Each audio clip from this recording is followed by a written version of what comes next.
I'm Vin. Don't have my partner in crime with me for now, but she'll be back soon. Listen, guys, I wanted to make a statement and then extend an invitation. This is me extending an invitation. One of the things that a lot of the folks who are attracted to our channel and to our village, one of the things that they say to us constantly is that they're so happy about how open-minded we are. And that usually comes on the heels of some sort of criticism of Christianity. So whether it be the Crusades or the witch trials or whatever, and we've been pretty open and explicit about owning that as events in Christian history.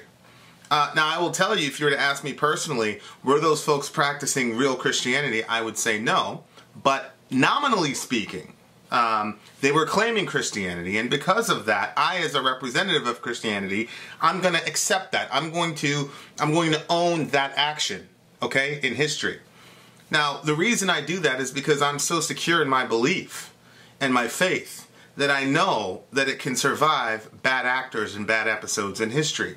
I also am of the belief that if a person really were to be introduced to the authentic Jesus, they would be completely compelled by him.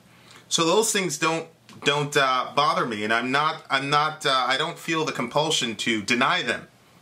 They happened, and they were done by Christians. And so when criticisms like that happen, or other criticisms that Christians have done, even though I don't practice that type of Christianity, you have never seen us disown those people and say that they're not Christians or that we're not them. And I think that's a refreshing angle that many folks, especially a large majority of our group are atheists or agnostics, have never really run into a Christian like that, and so they praise us for our open-mindedness. But here's the funny thing.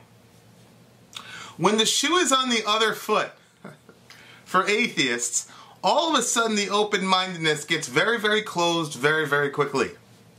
I have also commented and criticized what the Oxford Dictionary calls state atheism, in which Stalin, Lenin, Chairman Mao, Pol Pot, Cambodia, Russia, China, in the 20th century were distinctly atheistic regimes who were self-consciously trying to enforce atheism onto their countries by destroying Christian churches and literally murdering Christian people by the hundreds. This is indisputable historical fact. It's called militant state atheism. And whenever I bring this up, I always get a group of atheists who tell me that this had nothing to do with atheism. They try to separate Stalinism and Leninism and Maoism from atheism, which is historically impossible. So here's what I'm going to do, because I've had this discussion a few times, and I've invited some folks to have a discussion, and for whatever reason, their reasons, it hasn't worked out.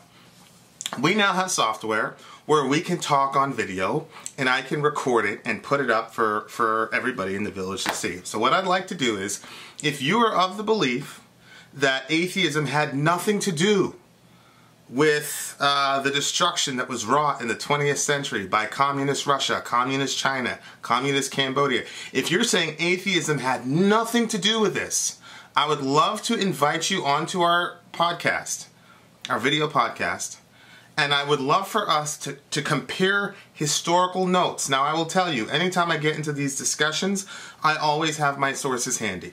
So I will be using the Oxford Dictionary, certain scholarly notes from Oxford University, as well as segments from the Gulag Archipelago and other sources to buttress my position. And I'm sure that you well-educated atheists, and I mean that sincerely, will have your sources. And I would like us to compare notes in full view of the village so that we can both have an understanding where we're coming from.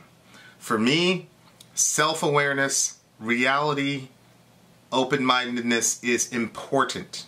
And I think some of our atheist friends have unfortunately fallen into the conundrum or the habit of always pointing the finger at religion for the cause of all of man's woes, when in reality, whenever you put human beings in power, be they religious or non-religious, the same thing curiously continues to happen, which is thousands of dead bodies.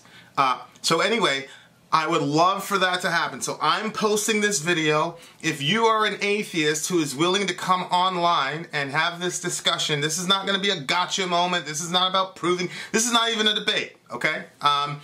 Because I don't really think that this is not a debate. Now I'm going to have a debate with an atheist soon, but that's going to be a moderated debate with opening statements, cross-examination, and closing statements, etc. Okay? It's not going to be like this. This is just going to be a regular discussion among friends. We're going to compare notes.